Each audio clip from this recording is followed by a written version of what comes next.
আসসালামু আলাইকুম শিক্ষার্থীরা, সবাইকে আমন্ত্রণ জানাচ্ছি সহজে পড়া শিখিতে। আজকে আমরা শরৎচন্দ্র চট্টোপাধ্যায় রচিত অভাগীর স্বর্গ গল্পটি পড়ব। শরৎচন্দ্র চট্টোপাধ্যায় এ গল্পে সামন্তবাদের নির্মম রূপ এবং নিচু শ্রেণীর হতদরিদ্র মানুষের দুঃখ, কষ্ট ও যন্ত্রণা অত্যন্ত করুণ ভাষায় উপস্থাপন করেছেন। এসো আমরা সহজ ভাষায় গল্পটি পড়ি এবং ব্যাখ্যা বিশ্লেষণ বুঝে নেই। ঠাকুরদাস মুখুজ্জের বর্ষীয়সী স্ত্রী 7 দিনের জ্বরে মারা গেলেন। বর্ষীয়সী শব্দের অর্থ হচ্ছে 50 বছরের বেশি আর কি, বয়স্ক। কত দিনের জ্বরে? 7 দিনের জ্বরে সে মারা গেলেন। বৃদ্ধ মুখোপাধ্যায় মহাশয় ধানের কারবারে অতিশয় সঙ্গতিপন্ন। এখানে মুখোপাধ্যায় মহাশয়ের কথা বলা হচ্ছেন। তিনি ধানের কারবার করতেন এবং সঙ্গতিপন্ন শব্দের অর্থ হচ্ছে বেশ ভালো আছেন, সফল ব্যবসায়ী তিনি। তার 4 ছেলে 3 মেয়ে, 7 জন, 4টা ছেলে 3টা মেয়ে। ছেলে মেয়েদের ছেলেপুলে হইয়াছে, মানে সবাই বিয়ে হয়ে গেছে সবার। জামাইরা প্রতিবেশীর দল, চাকর বাকর, সে যেন একটা উৎসব বাঁধিয়া গেল। ওই যে মুখুজ্জের স্ত্রী মারা গেছেন সংবাদ শুনে জামাই, চাকর বাকরের দল সবাই মিলে যেন অনেক লোক হয়ে গেল, উৎসবের মতো। সমস্ত গ্রামের লোক ধুমধামের শবযাত্রা ভিড় করিয়া দেখিতে আসিল, মানে বড় ঘরের বউ, তাকে খুব ধুমধাম করে তার শবযাত্রা হচ্ছে, সেটা সবাই দেখতে এলো। মেয়েরা কাঁদিতে কাঁদিতে মায়ের 2 পায়ে গাঢ় করিয়া আলতা এবং মাথায় ঘন করিয়া সিঁদুর লেপিয়া দিল। বলছে মেয়েরা কাঁদতে কাঁদতে কি করলো? পায়ে আলতা দিল এবং মাথায় ঘন করে সিঁদুর দিয়ে দিল।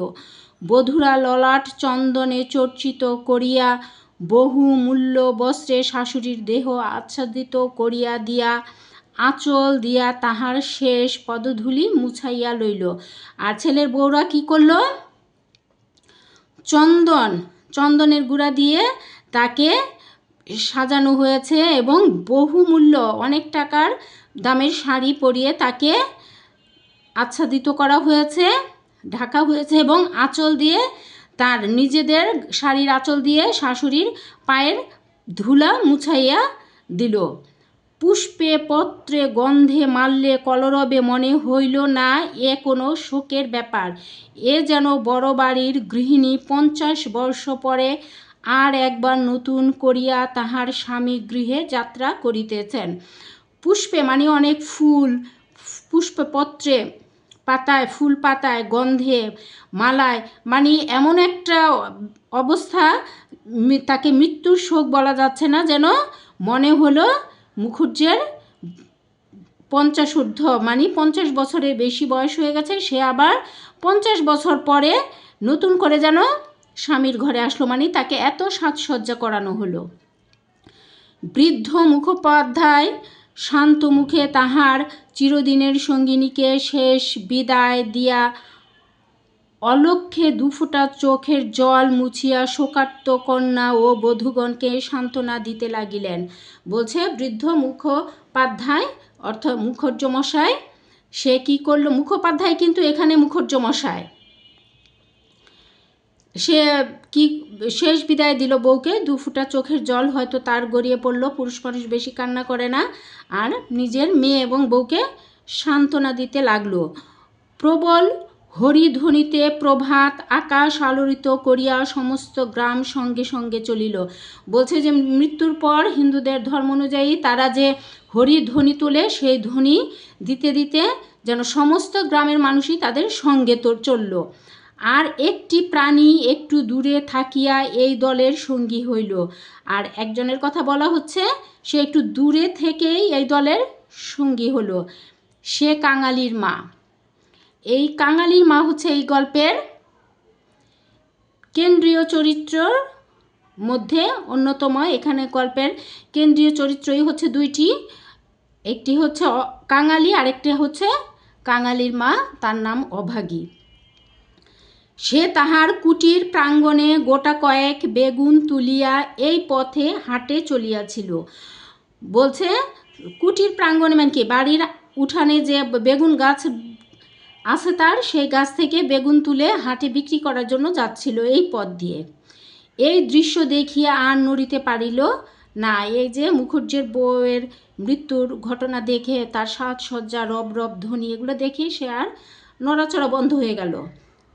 রহিল তাহার হাটে যাওয়া, রহিল তাহার আঁচলে বেগুন বাঁধা। সে চোখের জল মুছিতে মুছিতে সকলের পিছনে শ্মশানে আসিয়া উপস্থিত হইল। বলছে হাটে যাওয়ার হলো না, বেগুন তার আঁচলেই রইল বাঁধা।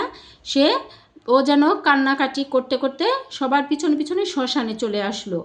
গ্রামের একান্তে গরুর নদীর তীরে শ্মশান। বলছে গ্রামের একেবারে এক পাশে গরুর তীর ছিল, সেখানে গরুর নদীর তীরে, গরুর এটা নদীর, এটা কিন্তু একটা ইম্পর্ট্যান্ট, সবসময় আমাদের মনে থাকে না। গরুর নদীর তীরে হচ্ছে শ্মশান। সেখানে পূর্বাহ্নেই কাঠের ভাঁড়, চন্দনের টুকরা, ঘৃত,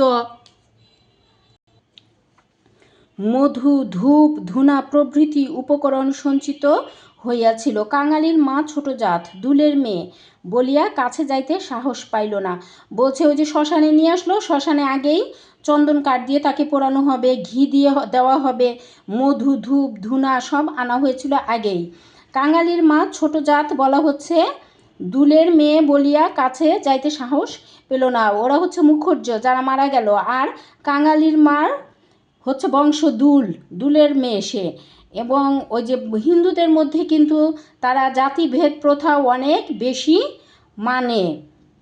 নিচু জাতের মানুষ উঁচু জাতের মানুষকে ছুতে পারে না, তাদের সাথে উঠবোস করতে পারে না, একসাথে খেতে পারে না, এরকম একটা প্রথা হিন্দুদের মধ্যে আছে। তফাতে একটা উঁচু ঢিপির মধ্যে দাঁড়াইয়া সমস্ত অন্ত্যেষ্টিক্রিয়া প্রথম হইতে শেষ পর্যন্ত উৎসুক আগ্রহে চোখ মেলিয়া দেখিতে লাগিল। বলছে তফাতে মানে বেশি দূরে না, কাছেই একটা উঁচু ঢিপি, মানে মাটির একটা উঁচু জায়গার মতো, সেখানে দাঁড়িয়ে সে সব কিছু দেখল।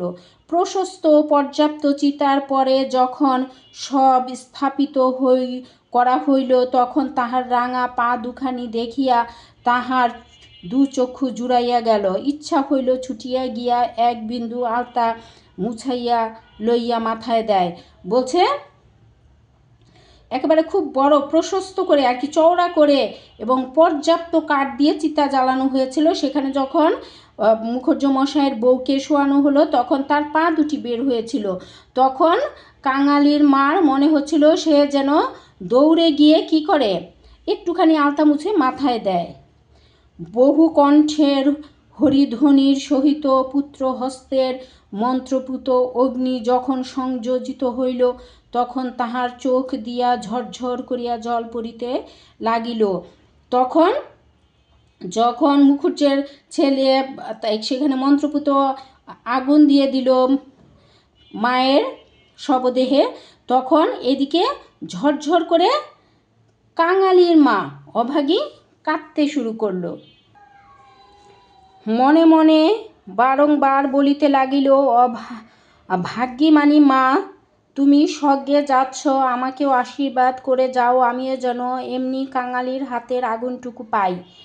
বলছে মনে মনে সে কাঁদতে লাগলো ঝরঝর করে, আর বলতে লাগলো যে তোমার অনেক ভাগ্য মা, তুমি আমাকেও আশীর্বাদ করো, আমি যেন আমার কাঙালির হাতের আগুন পাই শেষ বিদায়ে। ছেলের হাতের আগুন সে তো সোজা কথা নয়। বলছে ছেলের হাতের আগুন সে তো সোজা কথা নয়। স্বামী, পুত্র, কন্যা, নাতি নাতনি, দাস দাসী, পরিজন, সমস্ত সংসার উজ্জ্বল রাখিয়া এই যে স্বর্গারোহণ দেখিয়া তাহার বুক ফুলিয়া উঠিতে লাগিল। এ সৌভাগ্যের সে যেন আর ইয়ত্তা করিতে পারিল না। বলল এই যে ঘর, ছেলে মেয়ে, নাতকুর, তারপর দাস দাসী রেখে তার ভরাপুরা সংসার, সবাইকে রেখে গেল, এটা যেন তার বড় সৌভাগ্য। কাঙালির মার এমন মনে হতে লাগলো।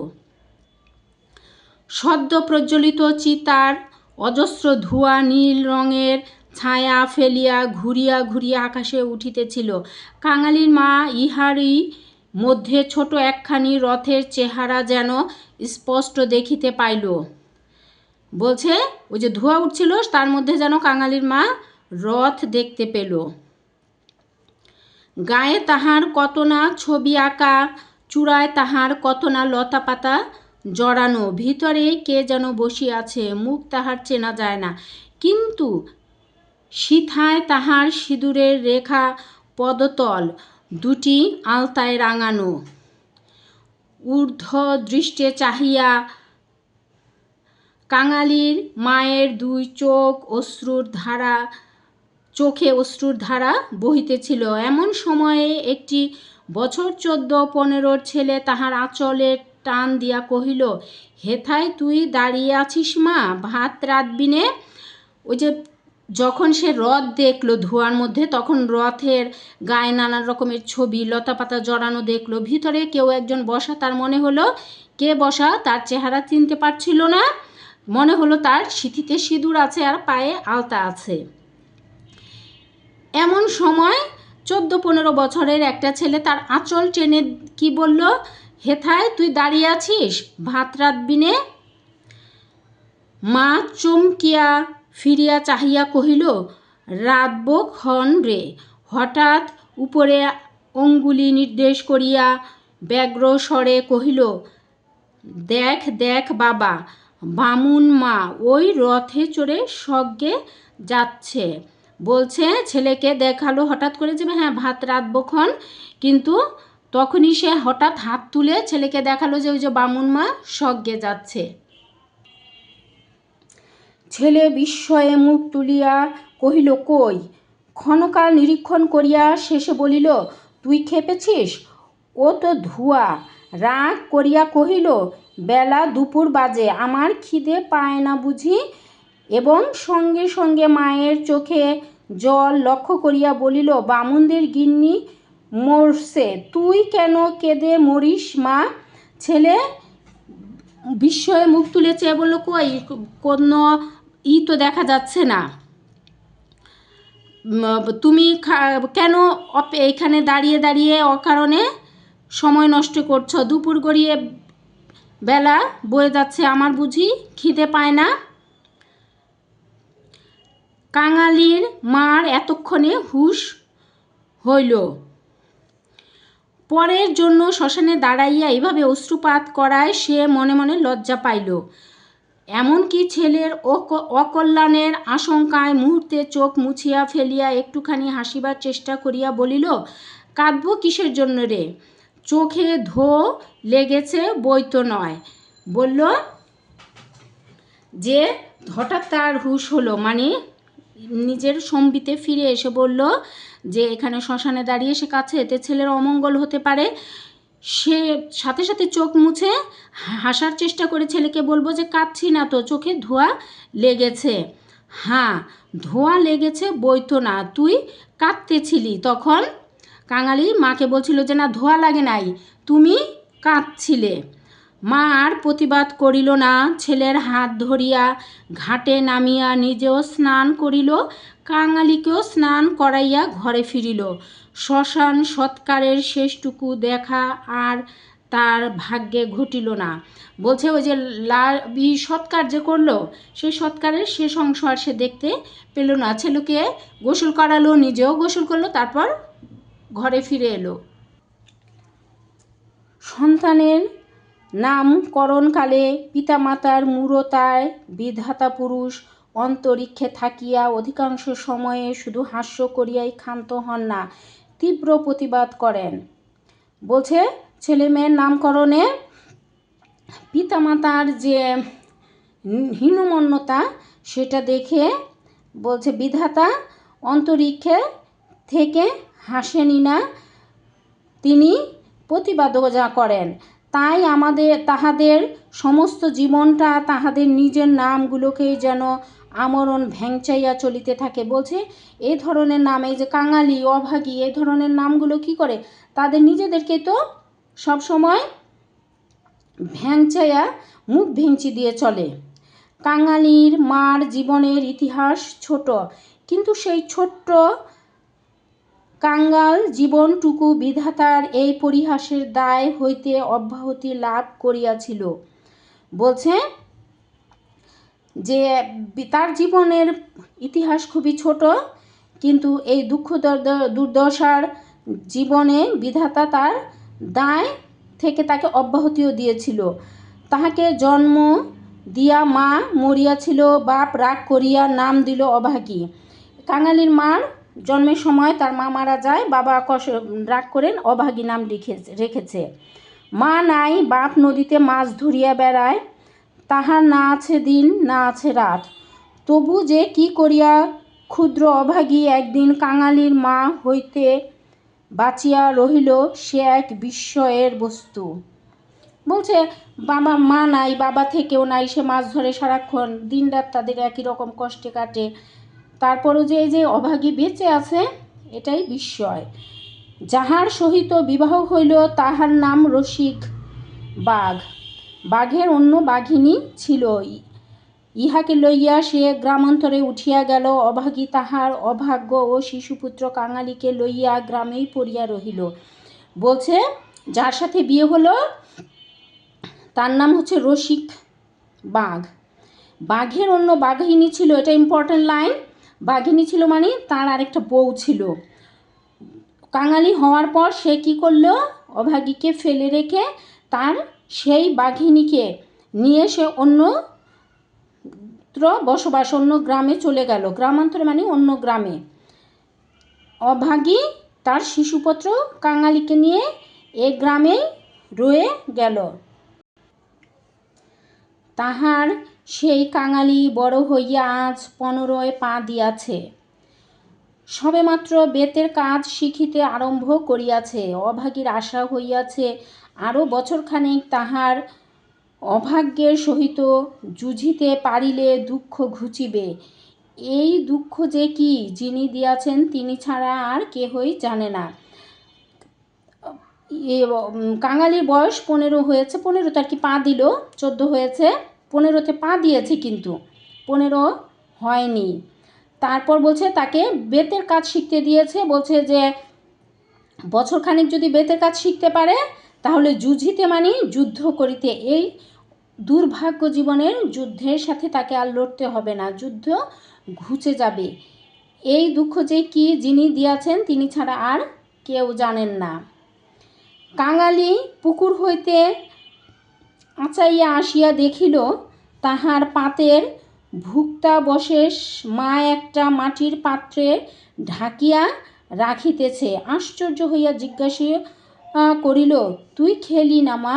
কাঙালি পুকুর থেকে এসে দেখল যে তার পাতের যে প্লেটের যে খাওয়ার পরে ভাত ছিল অবশিষ্ট, সেটা মা একটি পাত্রে ঢেলে রাখছে। আর জিজ্ঞেস করলো যে মা তুমি খেলে না? আশ্চর্য হয়ে গেল সে।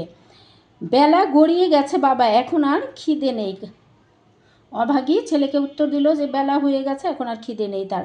ছেলে বিশ্বাস করিল না, বলিল না খিদে নেই বই কি, কই দেখি তোর হাঁড়ি। ছেলে কিন্তু মায়ের কথা বিশ্বাস না করে বলল যে দেখি তোমার ভাতের হাঁড়ি। এই ছলনায় বহুদিন কাঙালির মা কাঙালিকে ফাঁকি দিয়ে আসিয়াছে। সে হাঁড়ি দেখিয়া তবে ছাড়িল, তাহাতে আর একজনের মতো ভাত ছিল। তখন সে প্রসন্ন মুখে মায়ের কোলে গিয়া বসিল। এই বয়সের ছেলে সচরাচর এরূপ করে না, কিন্তু শিশুকাল হইতে বহুকাল যাবৎ সে রুগ্ন ছিল বলিয়া মায়ের কোর ছাড়িয়া বাহিরের সঙ্গী সাথীদের সহিত মিশিবার সুযোগ পায় নাই। এইখানে বসিয়াই তাহাকে খেলাধুলার স্বাদ মিটাইতে হইয়াছে।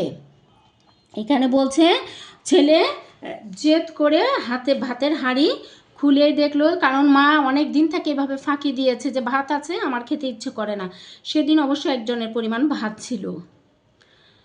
এই দেখার পরে ছেলে হেসে গিয়ে মায়ের কোলে বসলো, বলল এই বয়সের ছেলেরা তো সাধারণত মায়ের কোলে বসে না। 14 বছরের ছেলেরা তো যথেষ্ট বড়, 14-15 বছরের ছেলে, কিন্তু সে বহুকাল আর কি রুগ্ন ছিল, রোগা শোকা ছোটোখাটো, এই জন্য মায়ের কোলে বসে সে নানান রকম খেলা করে ছোট বাচ্চাদের মতো। এক হাতে গলা জড়াইয়া মুখের উপর মুখ রাখিয়াই কাঙালি চকিত হইয়া কহিল, মা, তোর গা যে গরম, কেন তুই অমন রোদে দাঁড়িয়ে মরা পোড়ানো দেখতে গেলি? কেন আবার নিয়ে এলি? মরা পোড়ানো কি? তুই আর কিছু বলল না। বলল, মায়ের কোলে যখন বসলো তখন মায়ের মুখের সাথে মুখ লাগানোর পর কাঙালি বুঝতে পারলো যে তার মায়ের গায়ে জ্বর, মায়ের গাটা গরম। তখন সে মাকে কিন্তু শাসনের সুরে বলল যে, কেন সেখানে তুমি মরা পোড়ানো দেখতে গিয়েছিলে, আবার অবেলায় কেন গোসল করে আসলে? মা শশব্যস্তে ছেলের মুখে হাত চাপিয়া দিয়া কহিল, ছি বাবা, মরা পোড়ানো বলতে নেই, পাপ হয়। সতী লক্ষ্মী মা ঠাকুরন রথে করে স্বর্গে গেলেন। তখন সে আবার কি করলো, ছেলের মুখে হাত দিয়ে বলল যে মরা পোড়ানো বলতে নাই, পাপ হয়, সতী লক্ষ্মী মা ঠাকুরন স্বর্গে গিয়েছেন, এ কথা বলো। ছেলে সন্দেহ করিয়া কহিল, তোর এক কথা মা, রথে চড়ে কেউ নাকি আবার স্বর্গে যায়। ছেলে বলল যে না, এটা ঠিক না, তুমি যে এক কথাই বারবার বলছো যে স্বর্গে গেল। মা বলিল, আমি যে চোখে দেখিনু কাঙালি, বামুন মা রথের উপরে বসে তেনার রাঙা পা দুখানি যে সবাই চোখ মেলে দেখলে রে। বলছে হ্যাঁ আমি তো দেখলাম। মা আবার বলছে যে আমি তো দেখলাম বামুন মার রথে বসা এবং তার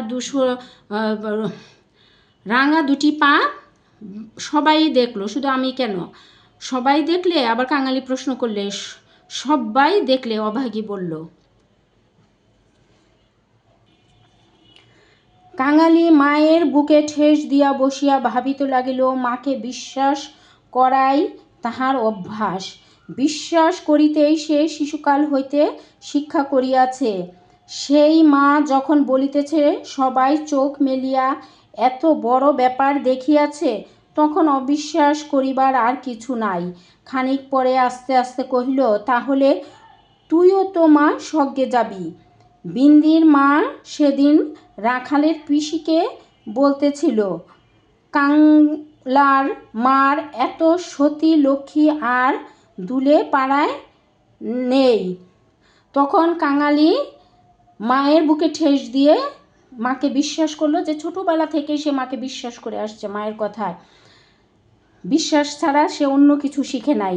তখন সে আস্তে আস্তে বলল যে মা, তুমিও তো স্বর্গে যাবা, কারণ বিন্দির মা সেদিন, কে, এগুলো কিন্তু খেয়াল রাখবে, বিন্দির মা সেদিন রাখালের পিসিকে বলছিল যে কাঙালির মার মতো এমন সতী লক্ষ্মীর দুলে পাড়ায় আর কেউ নেই। কাঙালির মা চুপ করিয়া রহিল। কাঙালি তেমনি ধীরে ধীরে কহিতে লাগিল, বাবা যখন তোরে ছেড়ে দিলে তখন তোর কত লোকে তো নিকে করতে সাধাসাধি করলে, কিন্তু তুই বললি না, বললি কাঙালি বাঁচলে আমার দুঃখ ঘুচবে। আবার নিকে করতে যাব কিসের জন্যে? হ্যাঁ মা, তুই নিকে করলে আমি কোথায় থাকতুম? আমি হয়তো না খেতে পেয়ে এতদিনে কবে মরে যেতুম। কাঙালি তার মায়ের প্রশংসা করলো যে বাবা যখন চলে যায় ছেড়ে, তখন তো অনেকেই তোমার সাথে আবার নতুন করে ঘর বাঁধতে চেয়েছে, কিন্তু তুমি তো সেটা করনি আমার মুখের দিকে চেয়ে। তুমি চলে গেলে হয়তো আমি এতদিনে মরেই যেতাম। মা ছেলেকে দুই হাতে বুকে চাপিয়া ধরিল। বস্তুত সেদিন তাহাকে এ পরামর্শ কম লোকে দেয় নাই, এবং যখন সে কিছুতেই রাজি হইল না, তখন উৎপাত উপদ্রব তাহার প্রতি সামান্য হয় নাই।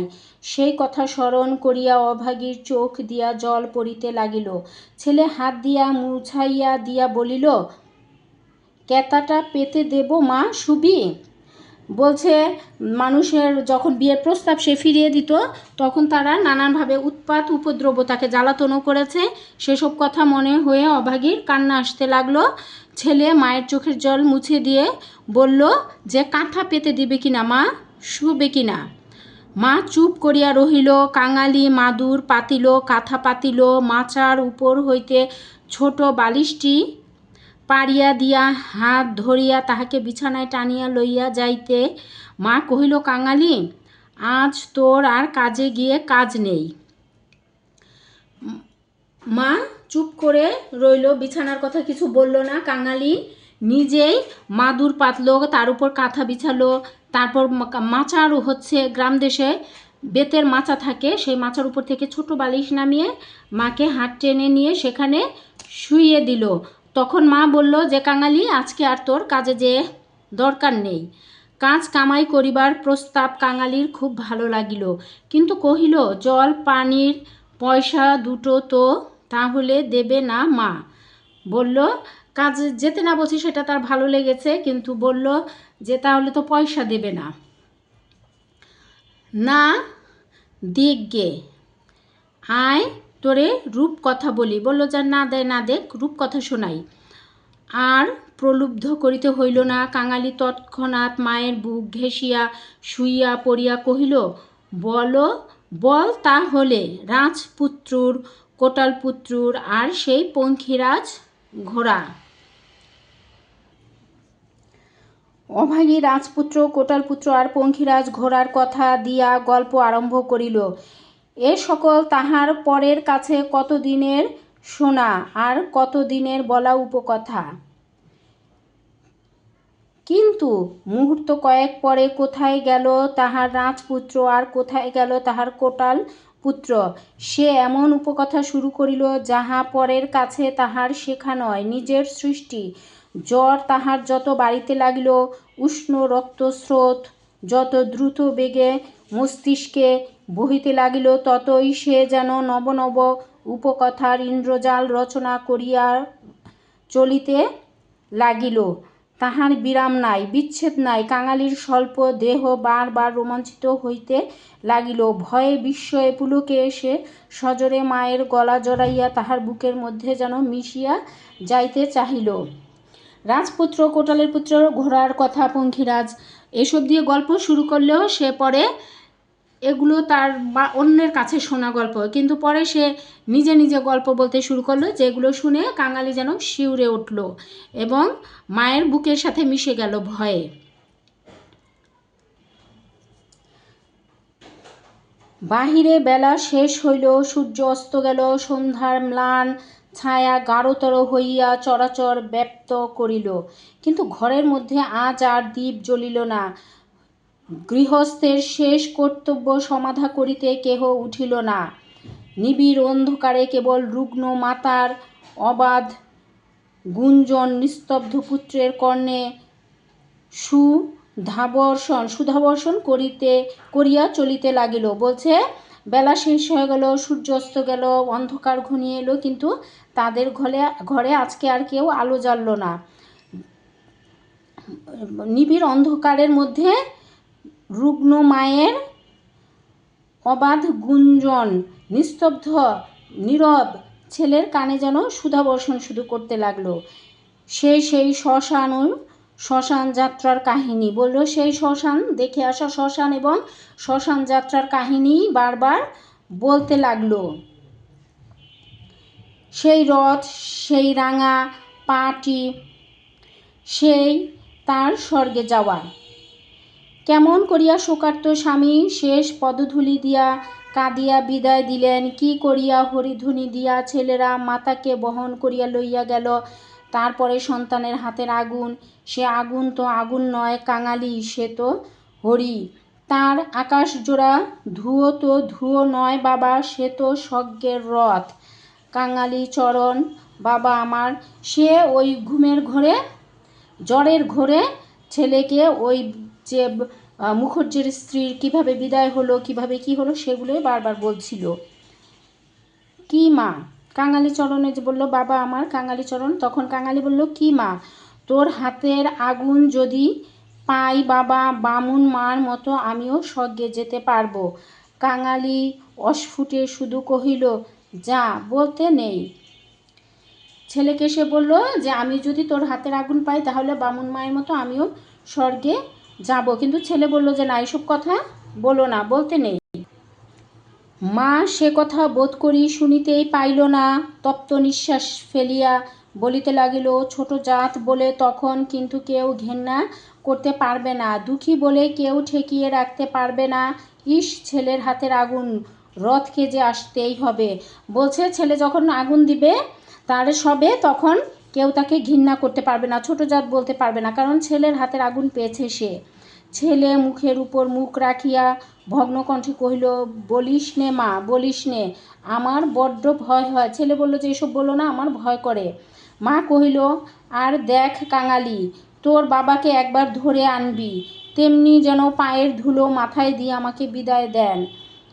অমনি পায়ে আলতা, মাথায় সিঁদুর দিয়ে, কিন্তু কে বা দেবে? তুই দিবি না রে কাঙালি, তুই আমার ছেলে, তুই আমার মেয়ে, তুই আমার সব। বলিতে বলিতে সে ছেলেকে একেবারে বুকে চাপিয়া ধরিল।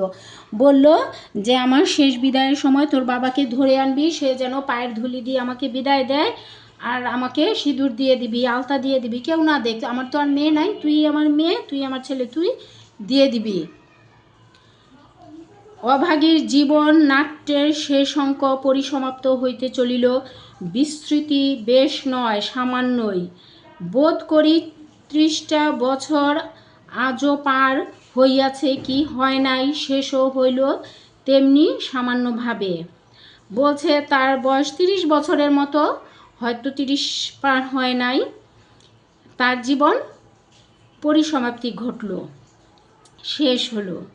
গ্রামে কবিরাজ ছিল না, ভিন্ন গ্রামে তাহার বাস। কাঙালি গিয়া কাদাকাটি করিল, হাতে পায়ে পড়িল, শেষে ঘটি বাধা দিয়া তাহাকে 1 টাকা প্রণামী দিল। তিনি আসিলেন না, গোটা 4 বড়ি দিলেন। দেখো ইম্পর্টেন্ট লাইন কিন্তু। কাঙালির মার জ্বর যখন বাড়তে শুরু করলো, তখন কি করলো কাঙালি?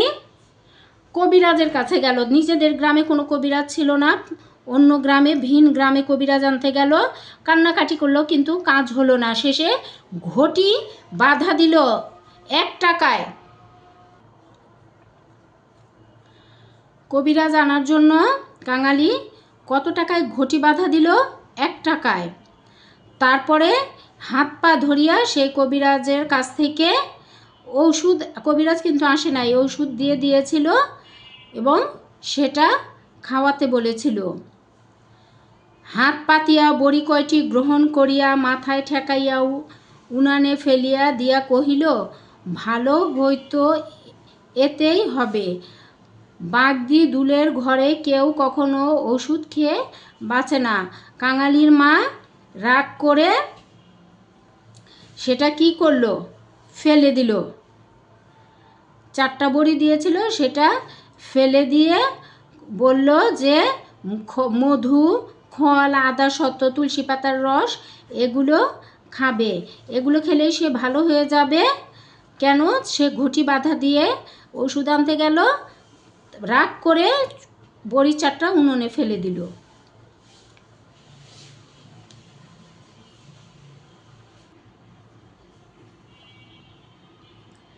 কাঙালি কাঁদিয়া কহিল, তুই বড়ি তো খেলি নে মা, উনুনে ফেলে দিলি, এমন কি কেউ সারে? এমনি আমি এমনি সেরে যাব, তার চেয়ে তুই 2টো ভাত ফুটিয়ে নিয়ে খা দেখি, আমি চেয়ে দেখি।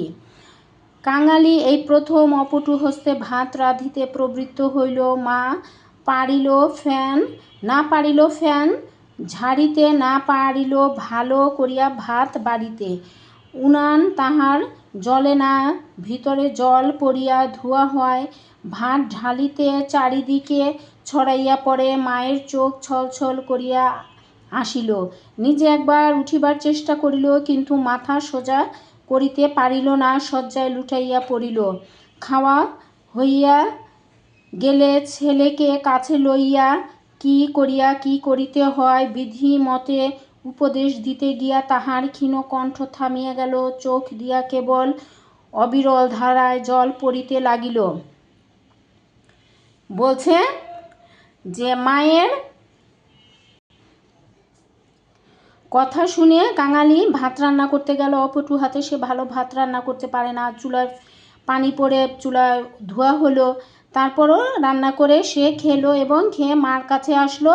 মা তাকে নানান রকম উপদেশ দিতে লাগলো। গ্রামে ঈশ্বর নাপিত নারী দেখিতে জানিত।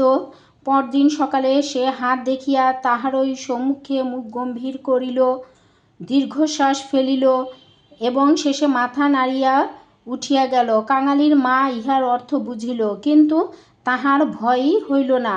সকলে চলিয়া গেলে সে ছেলেকে কহিল, এইবার একবার তাকে ডেকে আনতে পারিস বাবা? ঈশ্বর নাপিত ছিল গ্রামে, সে নারী দেখতে জানতো।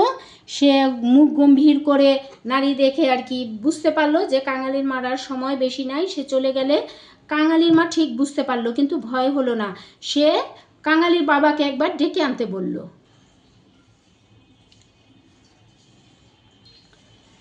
কাকে মা? ওই যে রে, ও গায়ে যে উঠে গেছে। কাঙালি বুঝিয়া কহিল, বাবাকে? অভাগী চুপ করিয়া রহিল। কাঙালি বলিল, সে আসবে কেন মা?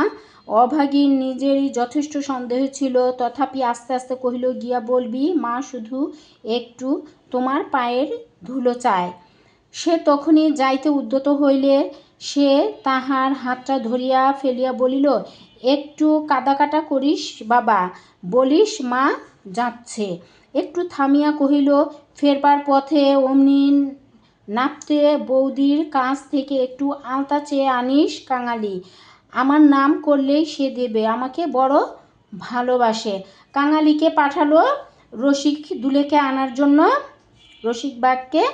কিন্তু ফেরার পথে বলল যে কান্নাকাটি করিস আর নাপতে বউর কাছ থেকে একটু আলতা চেয়ে নিয়ে আসিস, অভাগীর কথা বললেই দিবে।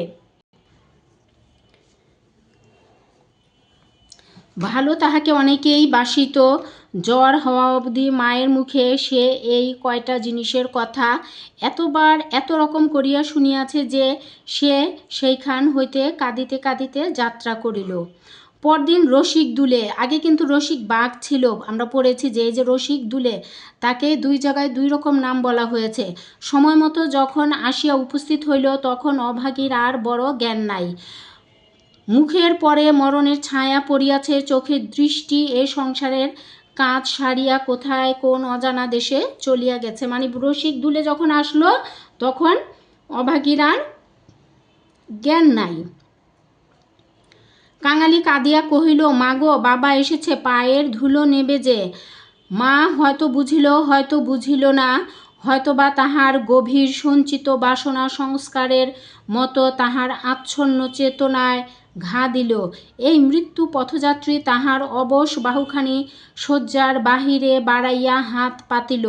রসিক হতবুদ্ধির মতো দাঁড়াইয়া রহিল। পৃথিবীতে তাহারও পায়ের ধুলোর প্রয়োজন আছে, ইহাও কেহ নাকি চাহিতে পারে, তাহা তাহার কল্পনার অতীত। বিন্দির পিসি দাঁড়াইয়াছিল, সে কহিল, দাও বাবা, দাও একটু পায়ের ধুলো। বলল, কাঙালি কিন্তু তার বাবাকে ঠিকই হাজির করেছিল, কিন্তু সেই সময় মায়ের আর সংসারের প্রতি কোনো ছিল না, জ্ঞান ছিল না। তারপরেও সে হাত পাতল নিজের অজ্ঞাত সারেই, এবং বিন্দির পিসি তখন কি বলল যে দাও বাবা একটু পায়ের ধুলো দাও। রসিক অগ্রসর হইয়া আসিল। জীবনে যে স্ত্রীকে সে ভালোবাসা দেয় নাই, অসন বসন দেয় নাই, অসন বসন মানে খাওয়া কাপড় চোপড়, কোনো খোঁজ খবর করে নাই, মরণকালে তাহাকে সে একটু পায়ের ধুলো দিতে গিয়া কাঁদিয়া ফেলিল। বলছে জীবনে তো এই বউকে সে কোনো খোঁজ খবর রাখে নাই, টাকা পয়সা দেয় নাই, পায়ের ধুলো দিতে গিয়ে রসিক যেন কেঁদে ফেলল। রাখালের মা বলিল, এমন সতীলক্ষ্মী বামুন কায়েতের ঘরে না জন্মে ও আমাদের দুলের ঘরে জন্মালে কেন? এইবার ওর একটু গতি করে দাও বাবা।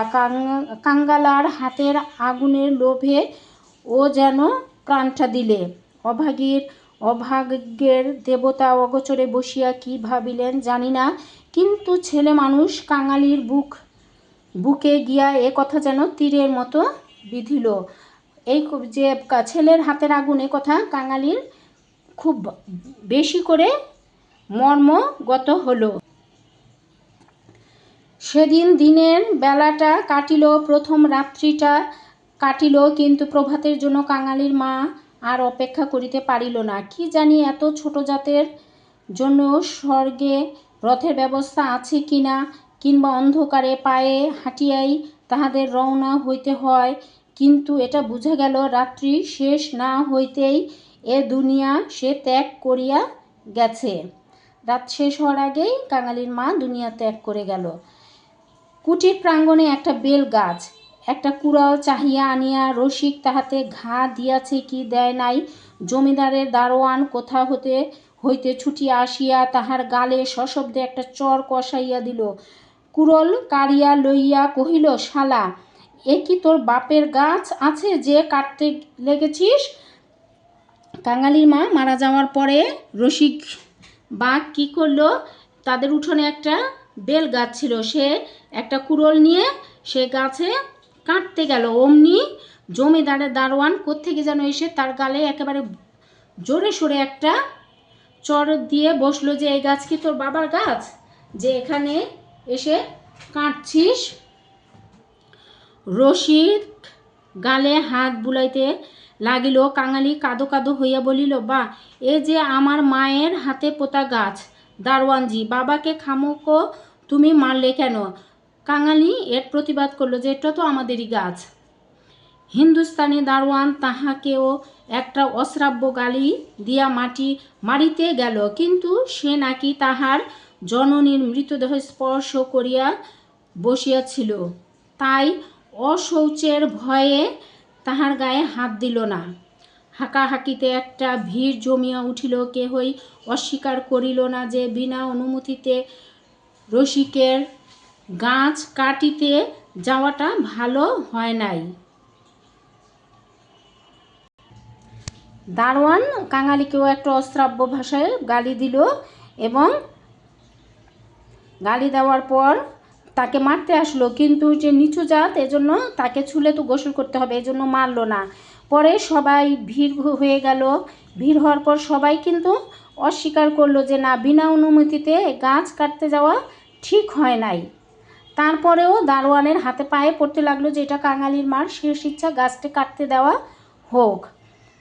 দারোয়ান ভুলিবার পাত্র নহে, সে হাত মুখ বাড়াইয়া জানাইল, এ সকল চালাকি তাহার কাছে খাটিবে না। জমিদার স্থানীয় লোক নহেন, গ্রামে তাহার একটা কাচারি আছে, গোমস্তা অধর রায় তাহার কর্তা। জমিদার অধর রায়। লোকগুলো যখন হিন্দুস্তানিটার কাছে ব্যর্থ অনুনয় বিনয় করিতে লাগিল, কাঙালি ঊর্ধ্বশ্বাসে দৌড়িয়া একেবারে কাচারি বাড়িতে আসিয়া উপস্থিত হইল। সে লোকের মুখে মুখে শুনিয়াছিল পিয়াদারা ঘুষ লয়, তাহার নিশ্চয় বিশ্বাস হইল অত বড় অসঙ্গত অত্যাচারের কথা যদি কর্তার গোচর করিতে পারে তো ইহার প্রতিবিধান না হইয়াই পারে না। হায় সে অনভিজ্ঞ। বলল যে যখন সবাই অনুনয় বিনয় করলো দারোয়ানের, কিন্তু দারোয়ান নাছোড়বাদ না, কিছুতেই গাছ কাটতে দিবে না, তখন কাঙালি দৌড়ে গিয়ে জমিদার বাড়িতে গেল, যে জমিদার অধর রায় নিশ্চয়ই তার দুঃখ কষ্ট বুঝবেন।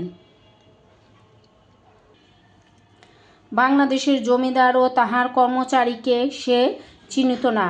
সদ্য মাতৃহীন বালক শোকে ও উত্তেজনায় উদ্ভ্রান্ত হইয়া একেবারে উপরে উঠিয়া আসিয়াছিল। অধর রায় সেইমাত্র সান্ধ্যহিক ও যৎ সামান্য জল যোগান্তে বাহিরে আসিয়াছিলেন। বিস্মিত ও ক্রুদ্ধ হইয়া কহিলেন, কে রে? ওই যে কাঙালি বুঝতে পারে নাই যে তারা নিচু জাত, উঁচু জাতের সাথে এভাবে তারা মিশতে পারে না, সে একেবারে উপরে উঠে গিয়েছিল। তখন জমিদার মাত্র সন্ধ্যার আহর ছেড়ে নিচে নামছেন। আমি কাঙালি, দারোয়ানজি আমার বাবাকে মেরেছে। সে ছোট মানুষ, যা বুঝলো তাই বলল। বেশ করেছে হারামজাদা, খাজনা দেয়নি বুঝি? তখন জমিদার বলল, বেশ করেছে, তোর বাবা বুঝি খাজনা দেয়নি? কাঙালি কহিল, না বাবু মশাই, বাবা গাছ কাটতেছিল, আমার মা মরেছে বলিতে বলিতে সে কান্না আর চাপিতে পারিল না। এই কান্নাকাটিতে অধর অত্যন্ত বিরক্ত হইলেন। ছোড়াটা মরা ছুঁইয়া আসিয়াছে, কি জানি এখানকার কিছু ছুঁইয়া ফেলিল নাকি। ধমক দিয়া বলিলেন, মা মরেছে তো যা নিচে নেবে দাঁড়া, আর কি নেবে অর্থ নেমে। ওরে কে আছিস রে, এখানে একটু গোবর জল ছড়িয়ে দে। কি জাতের ছেলে তুই? তার কথা তো শুনলই না, বরঞ্চ জমিদার সে কি জাতের ছেলে, গোবর জল ছুঁয়ে দে, সে কিছু ছুঁয়ে ফেলছে কিনা, এগুলো নানান কথা আরও জিজ্ঞেস করতে শুরু করলো, চিৎকার চেঁচামেচি করল। কাঙালি সভয়ে প্রাঙ্গণে নামিয়া দাঁড়াইয়া কহিল, আমরা দুলে।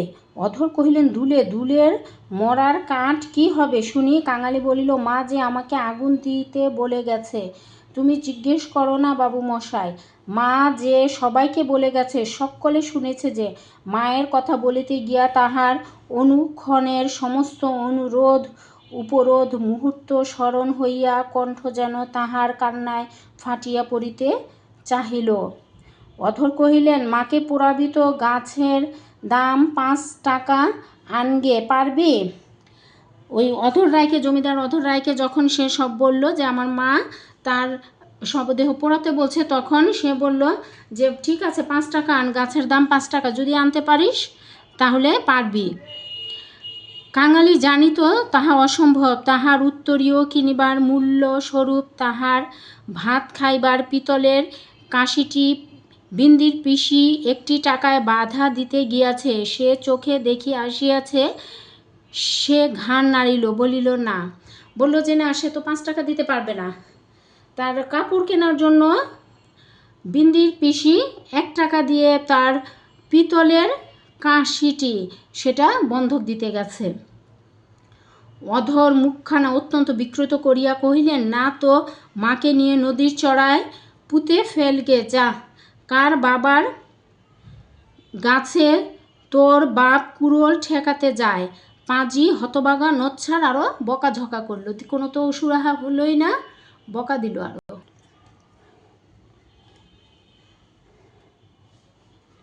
কাঙালি বলিল, সে যে আমাদের উঠানের গাছ বাবু মশাই, সে যে আমার মায়ের হাতে পোতা গাছ। হাতে পোতা গাছ পারে বেটাকে গলা ধাক্কা দিয়ে বার করে দে তো। বলছে, ওই কথা শুনে তাকে অধর রায় বলল, গলা ধাক্কা দিয়ে একে বের কর। পারে আসিয়া গলা ধাক্কা দিল এবং এমন কথা উচ্চারণ করিল যাহা কেবল জমিদারের কর্মচারীরাই পারে। কাঙালি ধুলা ঝাড়িয়া উঠিয়া দাঁড়াইল, তারপরে ধীরে ধীরে বাহির হইয়া গেল। কেন সে যে মার খাইল, কি তাহার অপরাধ ছেলেটা ভাবিয়াই পাইল না। গোমস্তার নির্বিকার চিত্তে দাগ পর্যন্ত পড়িল না, পড়িলে এ চাকরি তাহার জুটিত না। কহিলেন, পরেশ, দেখ তো হে এ বেটার খাজনা বাকি পড়েছে কিনা, থাকে তো জাল টাল কিছু একটা কেড়ে এনে যেন রেখে দেয়, হারামজাদা পালাতে পারে। মুখুজ্জের বাড়িতে শ্রাদ্ধের দিন মাঝে কেবল একটা দিন মাত্র বাকি, সমারোহের আয়োজনে গৃহিণীর উপযুক্ত করিয়াই হইতেছে। বৃদ্ধ ঠাকুরদাস নিজে তত্ত্বাবধান করিয়া ফিরিতেছিলেন। কাঙালি আসিয়া তাহার সম্মুখে দাঁড়াইয়া কইল, ঠাকুরমশাই, আমার মা মরে গেছে। তুই কে, কি চাস তুই? বলছে সেখান থেকে মার খেয়ে গলা ধাক্কা খেয়ে এসে কাঙালি কোথায় আসলো, যেখানে মুখুজ্জের স্ত্রীর শ্রাদ্ধের কাজ চলছিল আর একদিন বাকি, সেখানে এসে মুখুজ্জে মশাইকে কাঙালি বলল যে আমার মা মারা গেছে। আমি কাঙালি, মা বলে গেছে তেনাকে আগুন দিতে, তা দিগে না। কাছারির ব্যাপারটা ইতিমধ্যেই মুখে মুখে প্রচারিত হইয়া পড়িয়াছিল। একজন কহিল, ও বদ্ধ একটা গাছ চাই, এই বলিয়া সে ঘটনাটা প্রকাশ করিয়া কহিল। মুখুজ্জে বিস্মিত ও বিরক্ত হইয়া কহিলেন, শোনো আবদার, আমারই কত কাঠের দরকার, কাল বাদে পরশু কাজ, যা যা, এখানে কিছু হবে না, এখানে কিছু হবে না, এই বলিয়া অন্যত্র প্রস্থান করিলেন। সে কোনো কাঠ টাট দিতে রাজি হলো না মুখুজ্যেম মশাই, যে কাল পরশু দিন তাদের অনুষ্ঠান, তারই অনেক কাঠের দরকার। ভট্টাচার্য মহাশয় অদূরে বসিয়া ফর্দ করিতেছিলেন। তিনি বলিলেন, তোদের যেতে কে কবে আবার পোড়ায় রে, যা মুখে একটু নুরো জেলে দিয়ে নদীর চড়ায় মাটি দে গে।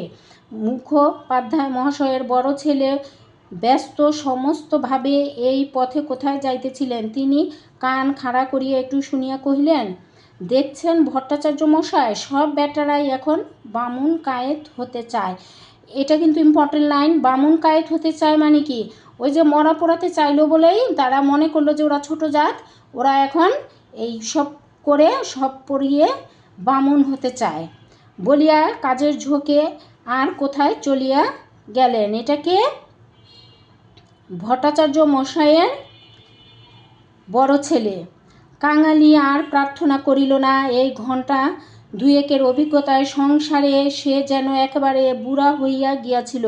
নিঃশব্দে ধীরে ধীরে তাহার মরা মায়ের কাছে গিয়া উপস্থিত হইল।